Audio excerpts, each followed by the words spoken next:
El Señor esté con ustedes.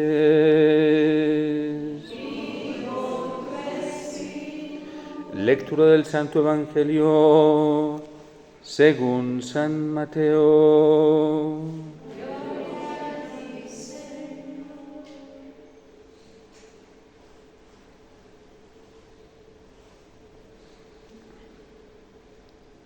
En aquel tiempo, los 11 discípulos se fueron a Galilea, al monte que Jesús les había indicado.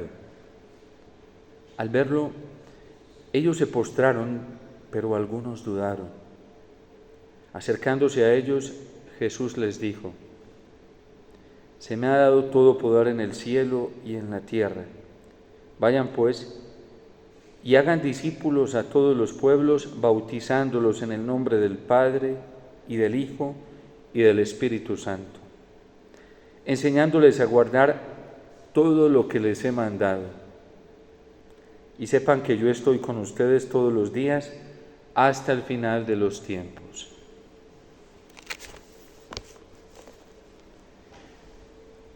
Palabra del Señor.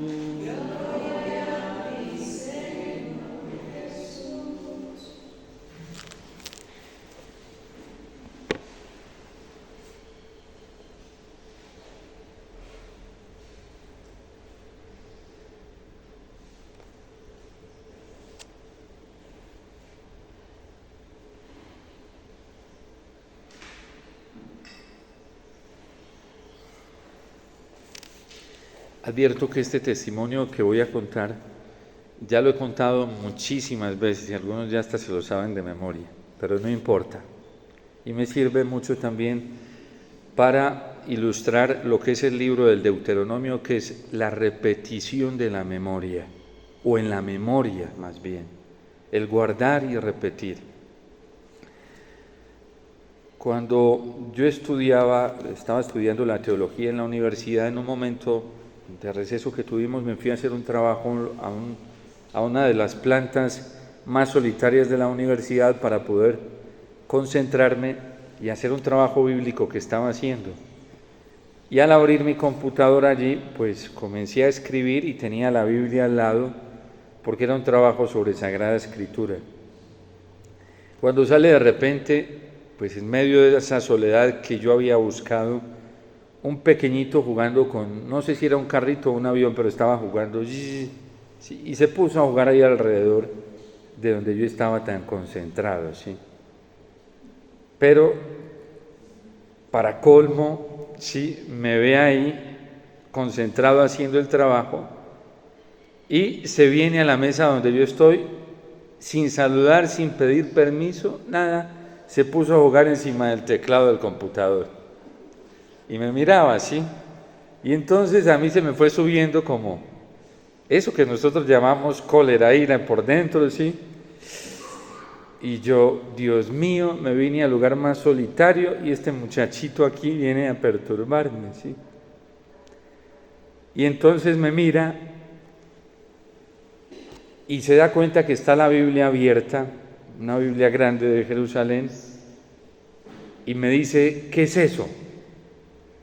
Y dije, yo aquí con esto me lo zafo. Pensé así rápidamente, pues ahora lo deduzco, pero cuando uno tiene esos instintos de conservación iracundos, pues le sale todo así sin pensarlo, ¿sí?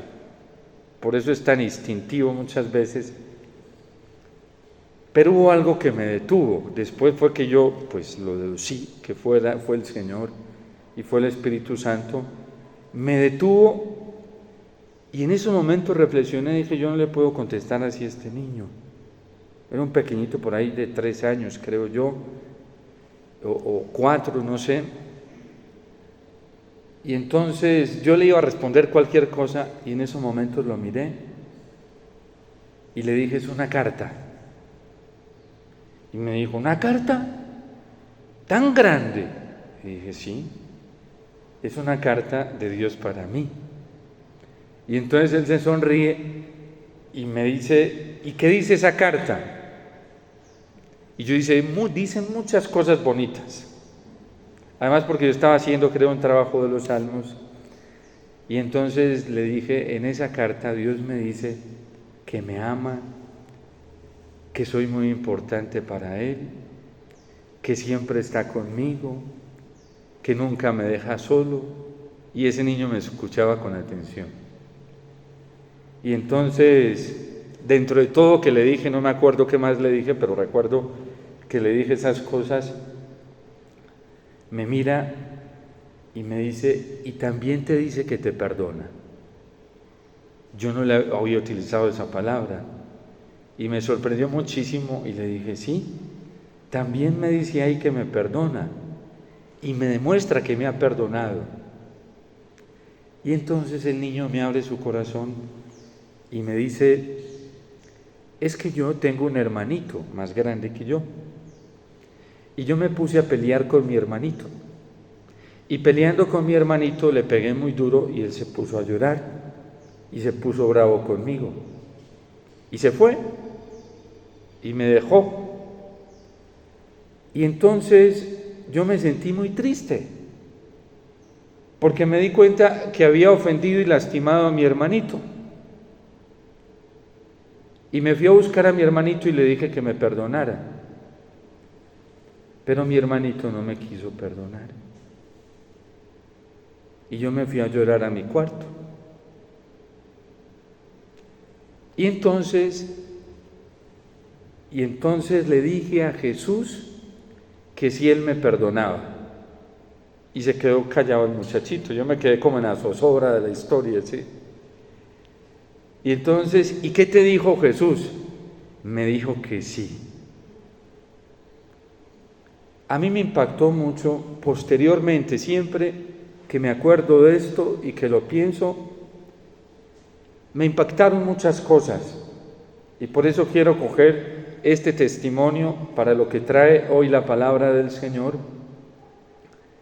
porque quizás en todos los años que yo he atendido personas, que he predicado la palabra del Señor, que he hecho el esfuerzo de enseñarle a la gente, nunca he encontrado corazones tan receptivos que creen tan inmediatamente como los niños.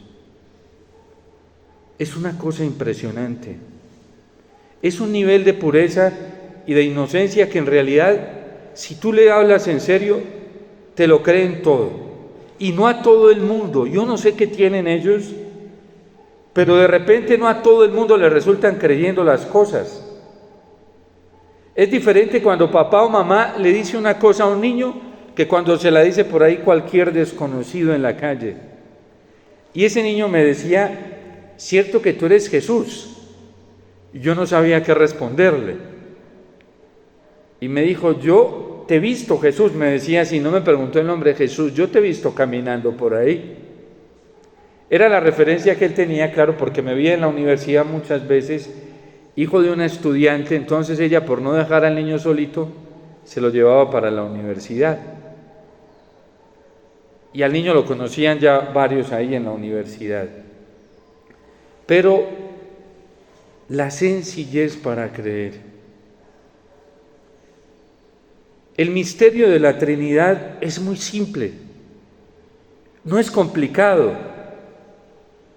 Dentro de tanto esfuerzo divino que ha hecho Dios para hacernos comprender una sola cosa, la más importante de todas, para que no nos compliquemos la vida, es gritarnos al corazón y demostrarnos de todas las maneras habidas y por haber en la historia de la salvación que Él nos ama. Y que verdaderamente no hay un Dios como Él, no existe nadie ni en el cielo ni en la tierra igual a Él para amar y para hacer lo que hace por nosotros. Y por eso dice Moisés, dirigiendo este discurso al pueblo, pregunta a las edades. ¿Qué significa? Pregúntale al pasado, pregúntale al presente y si quieres pregúntale al futuro si hay un Dios como el nuestro. Y no solamente por lo que dice, sobre todo por lo que hace, porque lo ha demostrado. Es la admiración que tiene el salmista. Tu palabra, Señor, es verdadera, es justa, es sumamente estable. ¿Por qué? Porque cuando Dios dice que ama, no solamente se queda en la palabra de decir que ama, demuestra que ama. De hecho, la evidencia más grande para nosotros de que Dios nos ama somos nosotros mismos. Pregúntenle ustedes a la ciencia, en los diferentes niveles en los que hoy está la ciencia médica, por ejemplo, sobre el misterio del hombre. Cada uno de nosotros es un misterio, desde nuestros pensamientos, desde nuestros movimientos, desde todo lo que realizamos, de lo más sencillo hasta lo más extraordinario, somos un misterio que mantiene en una tensión constante a la misma ciencia, porque entre más profundiza la ciencia sobre el misterio del hombre, más encerrada en el misterio se siente. Y por eso cada vez hay más y más especializaciones para indagar la creación. Eso mirando el misterio de cada uno de nosotros como criaturas, creados de Dios. Somos un misterio insondable, maravilloso, bello y hermoso, desde nuestros sentimientos, desde esa capacidad afectiva que tenemos, desde esa dimensión sexual que tenemos como hombres y mujeres. Y es una belleza insondable, tan misteriosa, que nadie la logra descifrar. El hombre mismo, nuestra constitución personal, es un misterio que le queda grande a la misma ciencia y a los mismos poderes de toda la historia. Me decía un médico, padre, hoy se ha podido explorar más sobre el universo que sobre el mismo hombre. Y se conocen más sobre las profundidades del océano, con todos estos desarrollos técnicos, que de la misma persona humana. Piensen ustedes cuántos especialistas existen hoy solamente para el ojo. ¿Sí? Hay muchísimas especializaciones. Y todavía no alcanzan a abarcar esa dimensión tan insondable. Por ejemplo, eso que hizo Dios tan bello en nosotros, como los ojos. Esa es la grandeza. Pregúntale a las edades si puede contar algo tan grande como esto, que tú tengas un Dios que te amó, que te creó, te eligió y además te destinó para cosas grandes, tan grandes. Pregunta si existe alguien en la tierra así, si hay un Dios semejante a este. No lo hay, no existe. Eso en el misterio de la creación, de la obra tan perfecta que Dios creó en el ser humano y la demás creación. Por eso la Iglesia no tiene ningún reparo en decir que quien quiera descubrir y saber si Dios existe o no existe, tiene la evidencia más grande, que es la creación, para darse cuenta que detrás de una creación tan bella y tan hermosa existe un creador que es infinitamente bello y hermoso, de donde brota todo. Esta mañana, cuando me levanté, estaba ya saliendo la aurora, iba caminando de ahí en la casa nuestra hacia la zona de ropas y contemplaba la aurora y yo decía, qué maravilla es esto. El canto de los pájaros en este lugar, de todos los tonos, eso es impresionante. Cómo la creación misma se convierte en un testimonio y en una evidencia estupenda del amor de Dios. Ni siquiera hoy las composiciones armónicas de los cantos logran reproducir lo que es la misma naturaleza y el canto mismo de los pájaros. Pero es la belleza extraordinaria de la creación. vuelvan hoy sobre este libro del Deuteronomio, el capítulo 4, en este discurso de Moisés, vayan, indaguen, busquen, a ver si hay una cosa más fabulosa, un testimonio más grande, una evidencia más grande del amor de Dios por nosotros, si existe en el mundo, y nos vamos a dar cuenta que no existe. ¿Dónde van a encontrar un Dios de esa manera, de ese tipo que los ame tanto? Y por eso comienza a decir Moisés, ponte a mirar el pasado para que te des cuenta que todo tu pasado está tejido por la presencia de la protección amorosa de Dios. Y si nosotros nos ponemos a mirar el pasado y somos honestos, nos damos cuenta que todas las bondades que tenemos en nuestra vida, que son mucho más que las cosas dolorosas o entre comillas negativas, porque en la providencia de Dios resultan no siendo negativas, son esas cosas bellas que tenemos en el pasado, son una evidencia de la protección amorosa de Dios. ¿Saben cuál ha sido la astucia del demonio? Que cuando nos hace caer en el pecado nos encierra en nosotros mismos y nos mete en un laberinto oscuro donde miramos para todos los lados y no somos capaces de mirar la belleza, porque el pecado nos quita la capacidad de ver la bondad y las maravillas de Dios. Y cuando una persona está lejos de Dios y está viviendo una vida de pecado, por mucho que usted le intente y le diga, es incapaz, a no ser de que se arrepienta, se convierta y diga, no quiero seguir en esta vida de pecado, y se le abre la luz. Por eso Bartimeo dice, ¿qué quieres que haga por ti?, le dice el Señor, y Bartimeo dice, Señor, que vea. Porque cuando uno comienza a mirar desde la gracia, uno comienza a encontrarle sentido a todo, hasta el sufrimiento. Y por eso San Pablo lo está diciendo hoy en la carta de los Romanos, ustedes recibieron un espíritu de adopción que les hace descubrir el amor del Padre por ustedes y que les hace clamar desde lo más adentro, Abba, papá, tengo un papá que es Dios. Un espíritu que no les permite vivir en la esclavitud del temor, sino en la alegría de ser hijos de Dios. Y además de ser hijos, son herederos. Porque quien vive bajo las arras del Espíritu, el impulso, la fuerza del Espíritu, no está coqueteando con el mundo, porque no le hace falta. Es tan plena la experiencia del amor de Dios que vive en su corazón que no necesita esas miserias que el mundo ofrece.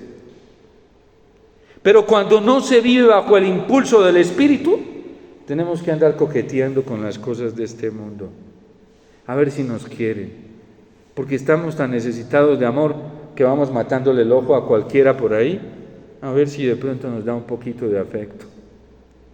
Pero es que todavía una persona así no ha llegado a descubrir la grandeza del amor de Dios. Quien vive de la fuerza del amor de Dios, porque deja que el Espíritu Santo se lo evidencia, le dice al mundo, ay, venga más bien para acá,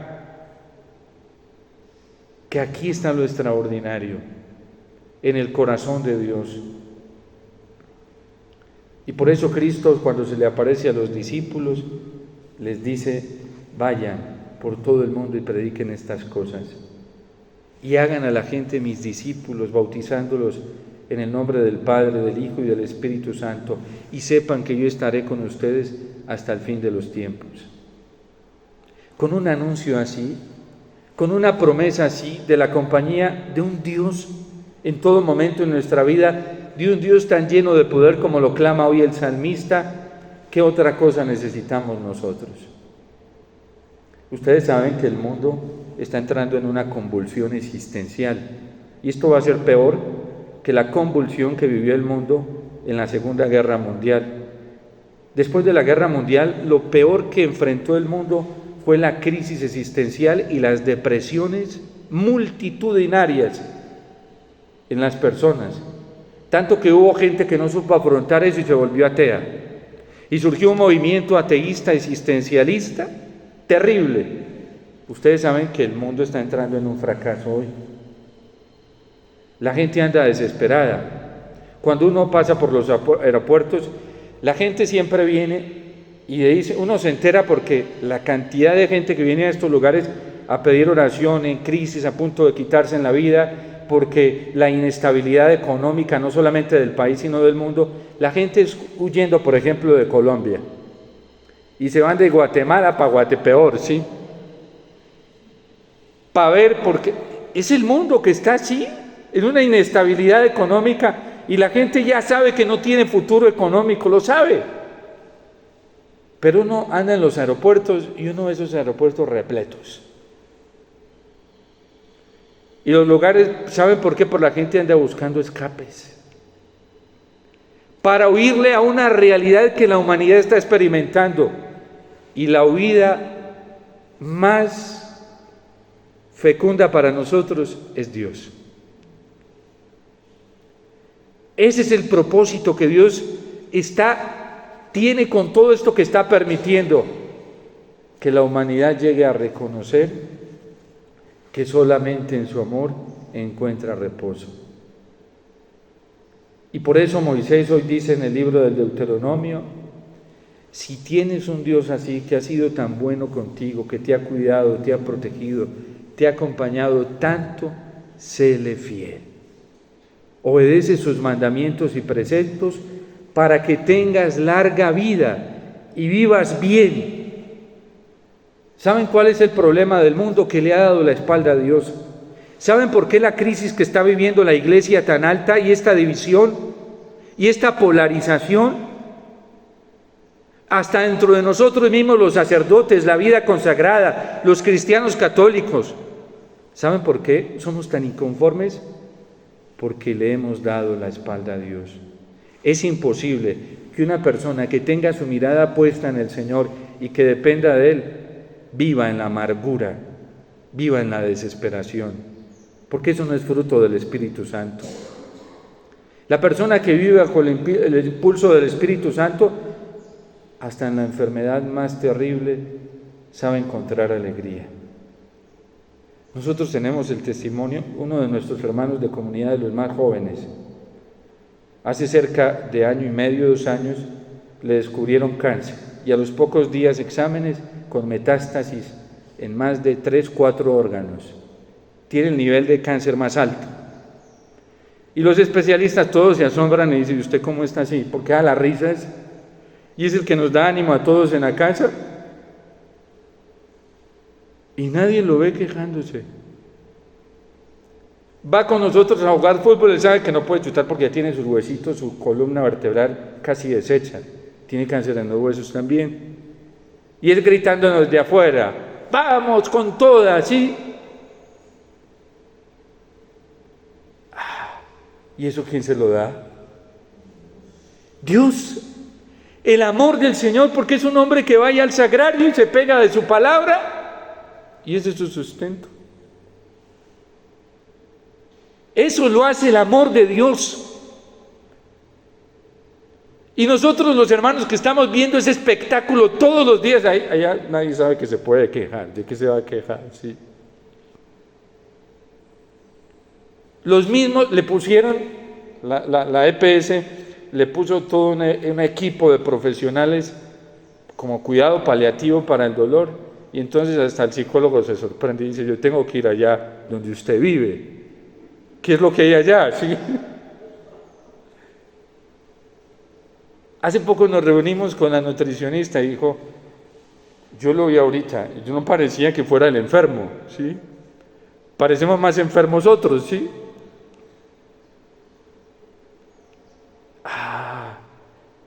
Esas son evidencias muy grandes del amor de Dios, del amor de la Trinidad, de la fuerza de la Trinidad. Salimos a trabajar los martes y sale con sus boticas con nosotros, allá se nos pega cualquiera. Padre, ¿le ayudo? Claro, sí. Y entonces uno está medio cansado, y uno, aquí adiós cansancio, aquí no hay cansancio porque... ¿Quién lo hace? Es el Espíritu Santo que se mueve en su corazón y Dios se lo podría llevar y se lo lleva feliz cuando quiera. Pero ya ha dado testimonio del amor de Dios. Y los que lo conocen y lo han visto saben que no miento ni exagero.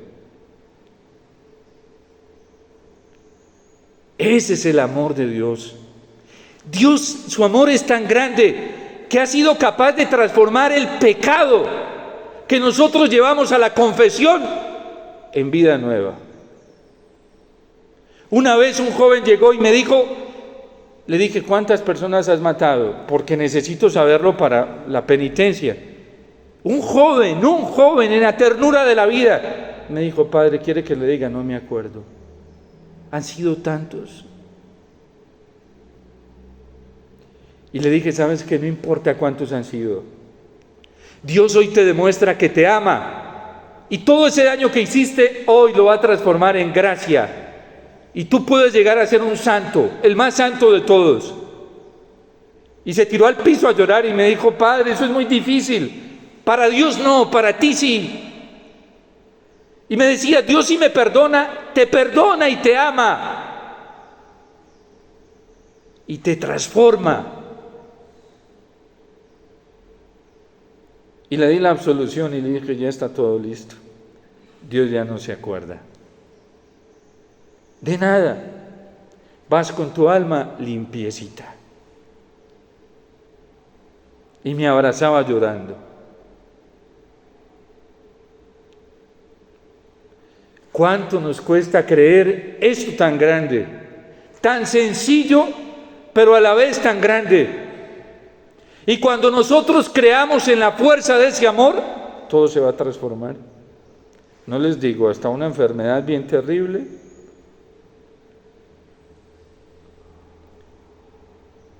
Una hija espiritual me dice, padre, yo necesito que usted conozca a una señora que todos los días, casi todos los días le pone en sus homilías. Tiene creo que 96 años, 95. Y entonces yo no sabía de esto, me enteré por esta hija espiritual y le pregunté a los hermanos porque es uno de los municipios donde nosotros trabajamos. Y entonces le dije, yo tenía visita allá y le dije a los hermanos, quiero ir a saludar a esta señora y a ponerle la unción de los enfermos. Yo me imaginé pues que iba a encontrar una señora postradita. Cuando entro, sentada, y yo dije, pues pobrecita, pues ya no se debe ni acordar de muchas cosas. Y entonces llegué yo a saludarla, ¿cómo está? Y me dice, hábleme duro. Que a mí me gusta que me hablen con ganas, ¿sí? Y le dije, venga, ¿a usted le gusta rezar? Me dice, me encanta rezar el rosario, pero con ganas. No ahí, de cualquier manera, como, no, con ganas. Porque es que el Espíritu Santo es una viejita, sí. El Espíritu Santo me enseñó algo. Me dijo que si uno iba a rezar, tenía que rezar con ganas. Y yo, bueno, ¿y cómo es eso de rezar con ganas? Me dice, es que hay que rezar no con la boca, porque a él no le gusta los que rezan solamente con la boca, no le gusta. Y yo, ¿cómo así? Me dijo, no, a él le gusta que recen con la boca y con el corazón. Y eso es rezar con ganas.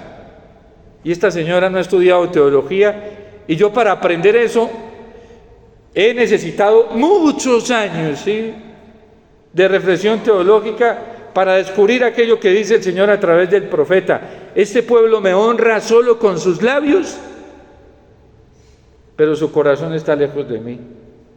Y no crean que la señora vive pegadita porque tiene limitaciones para coger una Biblia y leer y aprendérsela de memoria. ¿Quién se lo enseñó? El mismo Espíritu que se lo inspiró a Isaías. Llego yo y entonces le dice, al final llega y me dice, ¡ay! Ahora que me está hablando así como con ganas, yo estoy como reconociendo, yo esa voz la conozco, me dijo. ¡Ay! ¿Y usted es ese padrecito que mi hija me pone a escuchar a veces? Usted es el padre Omar. Y le dije, sí, le dije, ¿y usted sí aguanta ese rejero de las homilías? Porque hay gente que no lo aguanta. Y dijo, me encanta. Le dije, hay gente que se siente regañada. Y me dijo, no, regañada no. Es que nosotros no podemos vivir una vida tibia. Me dijo así, no podemos vivir una vida tibia. Eso es el amor de Dios que nos está llamando la atención para que vivamos verdaderamente nuestra vida cristiana. No, y a mí no me gusta esa vida blendengue cristiana. Una señora de 96 años, a la edad, cuando sus hijos había tenido el 9º hijo, su esposo la dejó y se fue a vagamundear. Una mujer del campo. Y ella dijo, yo no puedo quedarme así. Yo tengo que sacar mi familia adelante porque mi deber es con Dios que me ha dado todo y sacó toda su familia adelante. 45, 46 años después aparece su esposo y le dicen que está por allá en un asilo abandonadito. Pues no abandonado porque lo estaban asistiendo. Y le dice a la hija, acompáñeme porque vamos donde su papá. Pero ¿cómo después de todo lo daño que le hizo, de todo, vamos donde su papá? ¿Me acompaña? Dijo, yo le pedí al Señor que no me dejara morir sin hablar con él.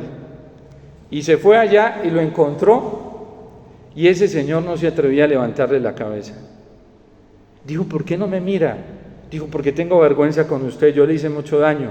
Dijo, no se preocupe, que yo ya lo perdoné. Levante su cabeza, tranquilo, que Dios me ayudó y yo ya lo perdoné. Y ese hombre ese día descansó, a los añitos se murió. Entonces yo salí, en 20 minutos que estuve ahí, yo dije, Dios mío, ¿qué es esta vida sacerdotal que yo estoy viviendo tan blendengue? No. Y entonces le dije al hermano Diego, le dije, esta señora me dejó sorprendido. Ay, padre, ¿y eso que usted no sabe? Esta señora es tremenda, y comienza a contarme el testimonio. Los hermanos tienen un apostolado muy lindo, todos los jueves se van a visitar enfermos. Y entonces se sientan con la gente y ellas les van contando. Es increíble que no es la gente de YouTube, de Facebook, de Twitter, no son esos. Son estos que viven netamente del amor de Dios, capaces de llegar a cosas que el ser humano es incapaz. Le desaparecieron los paramilitares a su hijo. No sabía dónde se lo habían tirado. Esta misma señora, y se pone a alabar al Señor. Señor, yo te alabo, te doy gracias, te bendigo, porque tú me vas a parecer a mi hijo, el cuerpo de mi hijo. Yo ya sé que lo mataron, pero tú me lo vas a parecer, Señor. Bendito, alabado sea, yo te alabo. Y comienza a alabarlo, y ella siente en el corazón que estaba tirado en la represa. Y comienza más emocionada a alabar al Señor, a bendecirlo. Y le dijo a alguien, acompáñeme, porque mi hijo está allí. Y se fue bendiciendo y alabando al Señor todo el camino. Cuando llega allá debajo un puente, estaba su cuerpo flotando.